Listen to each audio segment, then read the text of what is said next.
Hey friends, had a few questions asked to me about prepping for pets. That's actually something we do in our house to an extent. Because we travel so much, we have to be modular. We have to prep kind of to move pets around. I'm going to share a few tips with you guys and girls about what I do, how I do it, and of course, everything's modifiable to your personal situation. I'll be right back and we'll go through that.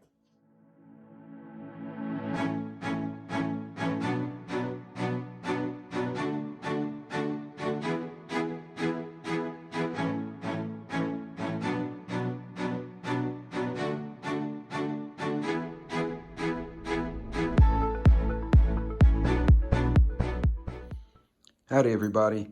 One of the first things you always want to establish is to make sure that your pets understand basic commands.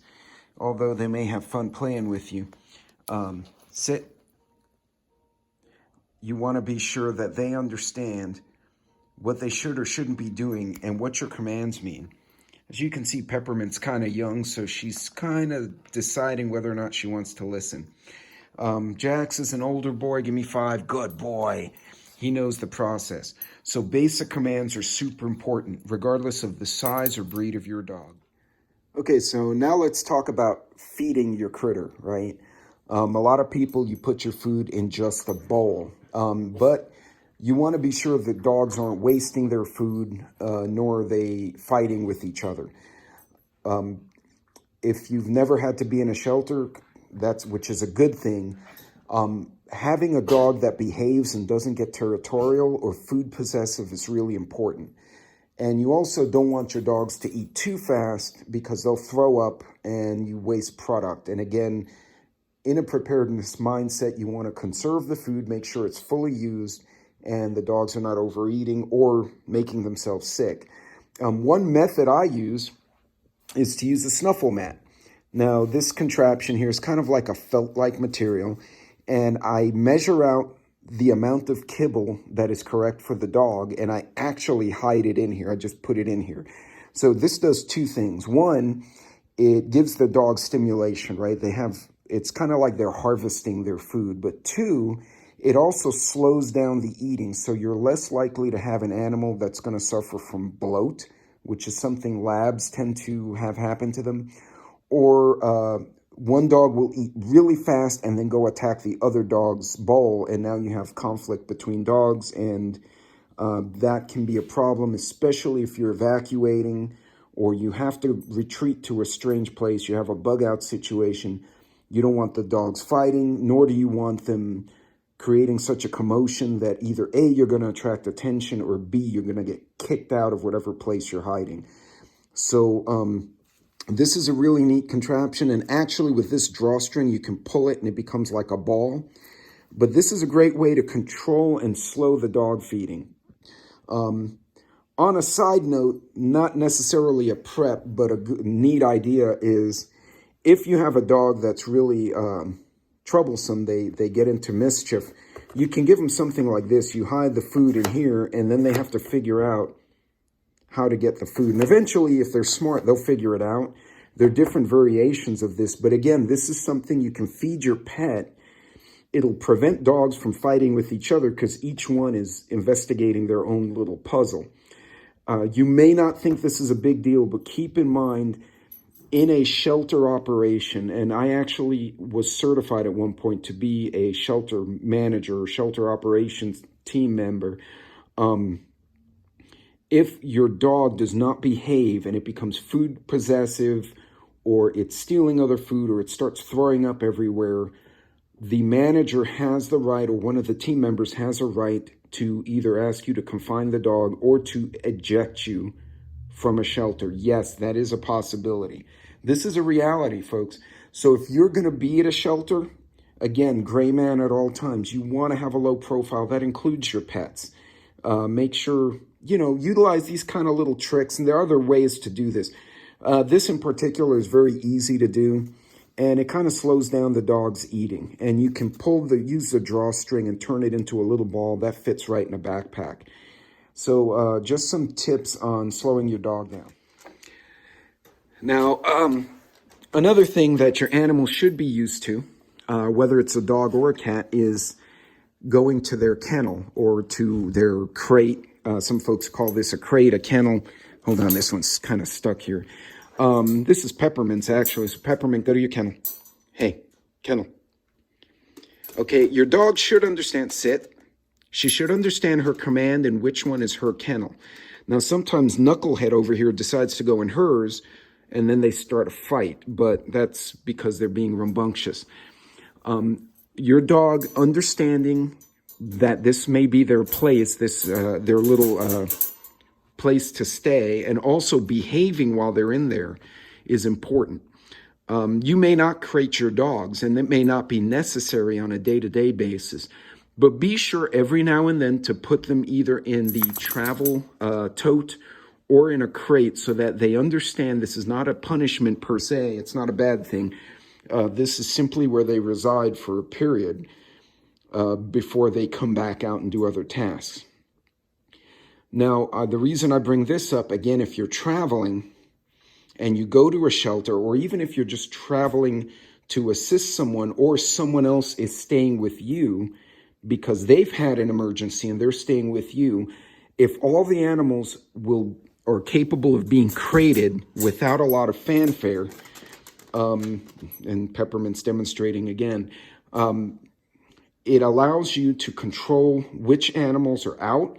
If the animals, especially if you're introducing, say, a relative's pets to your home, you don't want them fighting with your dogs. So while they get acclimated and they get to catch each other's scents and get to know each other, it doesn't hurt to be able to crate your dog, but not have them flip out.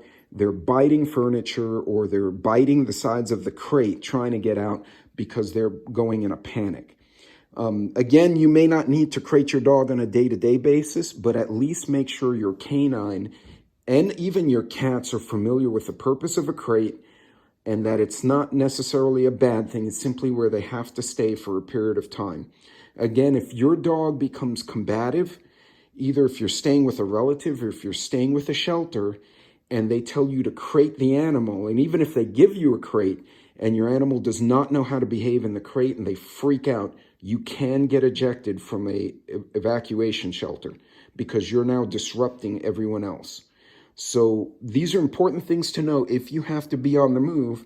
And also if you're transporting multiple animals, either your own or someone else's, putting them in crates makes it a lot easier to be organized in a vehicle. You know, you have an SUV or a pickup truck, you can put multiple crates, secure them, and you can feed the animals separately, and then you can transport them in an orderly manner.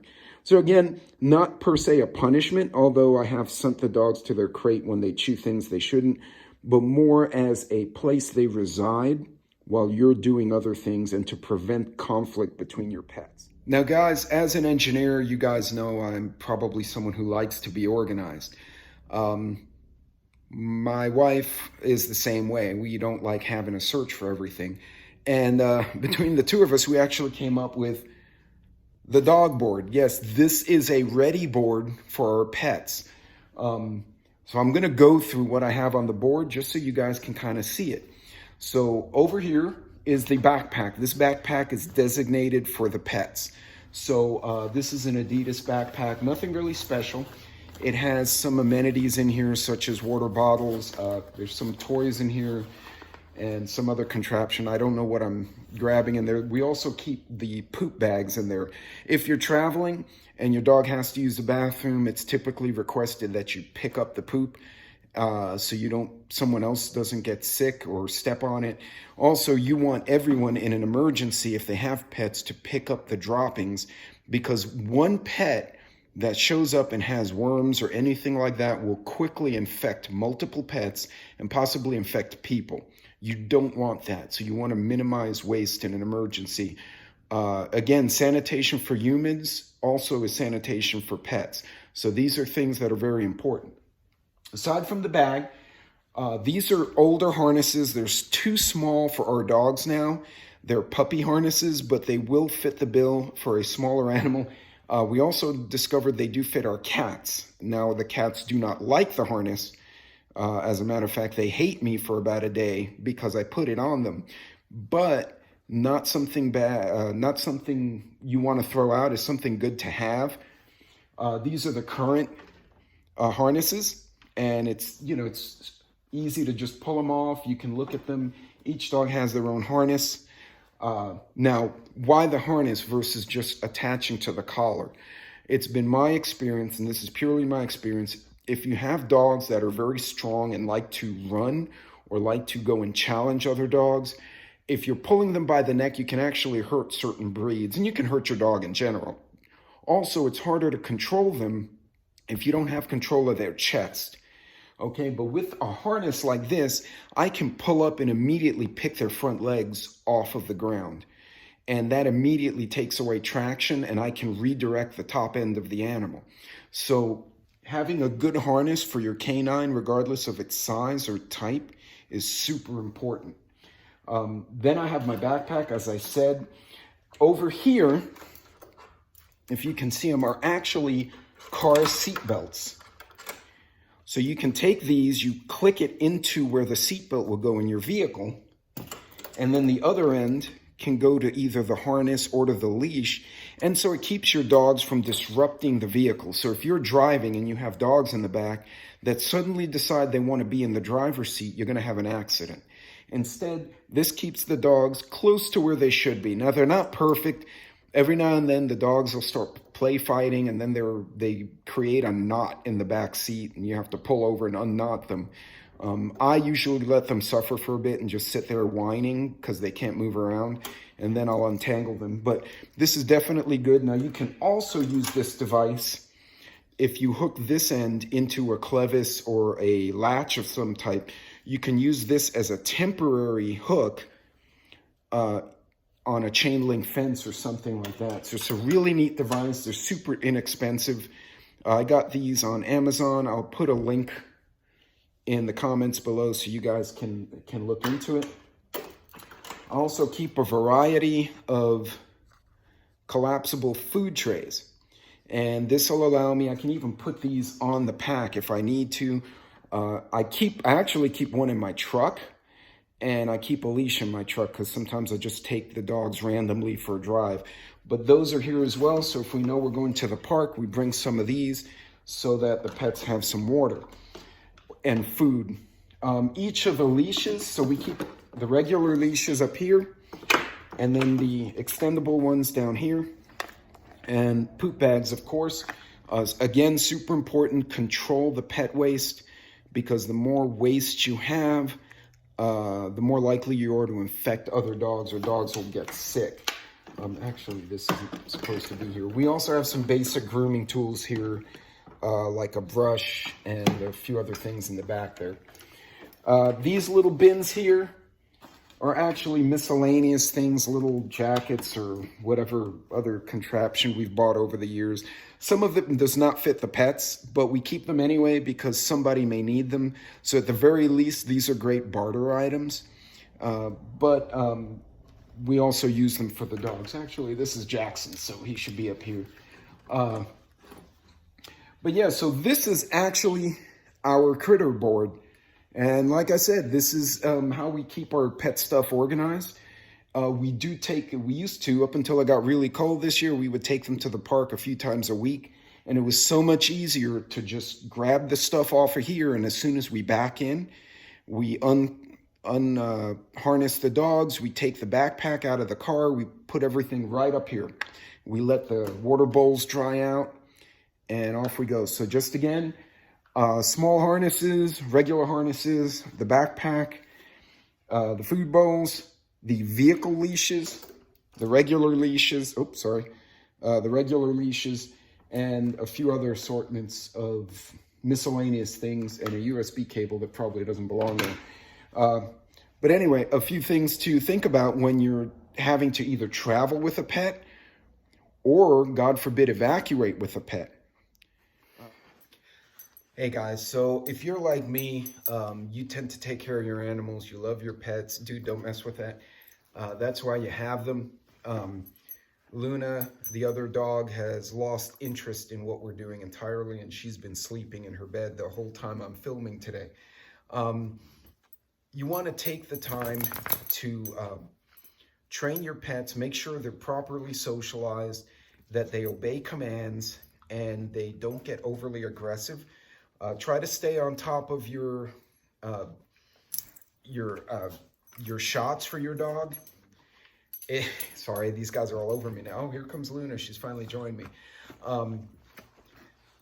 It's important to keep in mind, guys, if you have to evacuate, either you're the one evacuating to somewhere else or someone's coming to evacuate to you, it's important to have your animals protected with the right meds, and also to make sure they're properly socialized.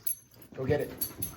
Make sure they're properly socialized so that they'll function around other people and other dogs. If you wind up in a shelter, God forbid, or any other kind of facility, and your pets don't behave, or even worse, they may be perceived as a threat to the people around them, they do have the right to remove you.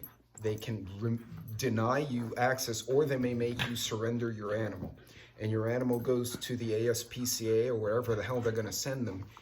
And you don't want that for your pets. Having been on the side of training to run the shelters, if you're in a shelter, and Luna's sniffing, hey, leave that alone. If I'm running a shelter and I have one family whose animals are not behaving and they're causing an issue, they're getting aggressive, and I have 50 other families I have to take care of, I'm kicking the one family out. It's not me being ugly, it's just I gotta take care of the other folks. It's not fair to the other 49 families and 30 pets that this one family has screwed it up. Don't be the one family. The folks in the shelters, I've dealt with them, I've trained with them. These folks are trying to help, but we gotta meet them halfway. So make sure your pet's up to date on their shots. And I would also recommend you can check my video on the Bug Out book. Keep hard copies of their shot records and then keep photos of them on your phone. And don't throw the toy, go on. Keep photos of the shot records. Make sure your animals are socialized. Make sure they have proper harnessing. And that way they become a companion on the trip and not a liability. Again, it's the gray man concept. Don't be the obvious person in the shelter and crackheads. Make sure you're not the one who's causing the scene. Make sure your animals are obedient. Make sure they're up to date. They're healthy as you can keep them. And that way you're not on anyone's radar. Anyway, until next time, Godspeed if you're on the road. God bless to all our troops overseas. Help each other out and take some time to prepare for your pets so that, again, God forbid something happens, you and your pets know what to do, you know where your stuff is, and you're not going to have a liability. Until next time, take care.